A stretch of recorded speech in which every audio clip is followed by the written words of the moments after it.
The Red Sea is the world's most vital maritime artery, but along its shores, an old conflict threatens to reignite.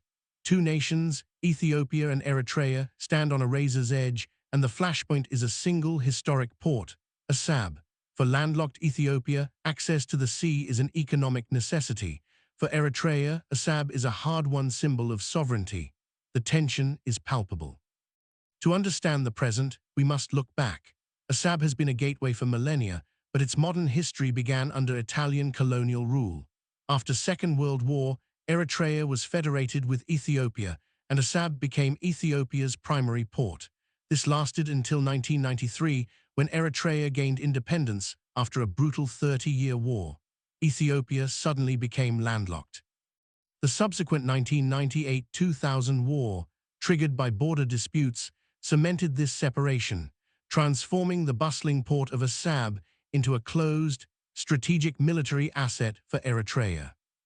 Ethiopia, with its over 120 million people, relies almost entirely on the port of Djibouti. This dependency is costly and vulnerable. The Ethiopian government, seeking sovereign access to a seaport, a term many interpret as a call for direct control or a lease in Assab, has made the issue non-negotiable. For Asmara, this demand is seen as a direct threat to the sovereignty and territorial integrity, one at immense cost. This fundamental deadlock is the engine driving the current crisis. This is not just a bilateral conflict. Regional powers are heavily invested. Egypt views the Horn of Africa, particularly Ethiopia's Nile ambitions, with deep suspicion. Egypt could potentially align with Eritrea to contain Ethiopian expansion and ensure maritime stability, seeing Ethiopia's port aspirations as a destabilizing factor. The UAE has previously leased and used Assab as a military base, demonstrating its strategic value for projecting power into Yemen and the Red Sea. While they prefer stability for trade, their military footprint means they are a key observer, if not an active participant. Israel, prioritizing secure passage through the Bab al-Mandab for its own trade and security, views any escalation with concern. They often engage diplomatically with both sides, but strategically, their focus is on counter-terrorism and maintaining a balance that doesn't empower their regional rivals. Should conflict erupt, the domestic landscape inside Ethiopia and the border region would become a chaotic battleground.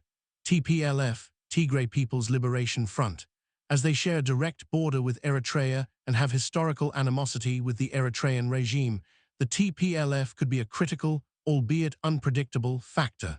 They might see war as an opportunity to regain leverage or defend Tigray's interests. Fano Amhara Irregular Forces. These regional militias, a potent force in the last war, would likely rally aggressively to the Ethiopian central government's call, driven by a strong nationalist and defensive agenda. Their involvement would be guaranteed. TPF, Tigray Peace Force. If successfully established as a formal demobilized force, its role would be to secure the Tigray-Eritrea border and potentially act as a buffer, preventing the region from becoming a flashpoint for a new, larger conflict. Their role would depend entirely on the nature of a new war and their allegiance. The fight over Assab is a zero-sum game. For Ethiopia, it represents prosperity and strategic freedom. For Eritrea, it means national survival and sovereignty. The involvement of regional giants and the presence of volatile internal forces mean that a new war would not be confined to two countries. It would be a regional conflagration that could destabilize the world's most crucial trade route. The world is watching. Will diplomacy prevail, or will the desire for a single port plunge the Horn of Africa back into darkness? Let us know your thoughts in the comments. Subscribe for more geopolitical analysis.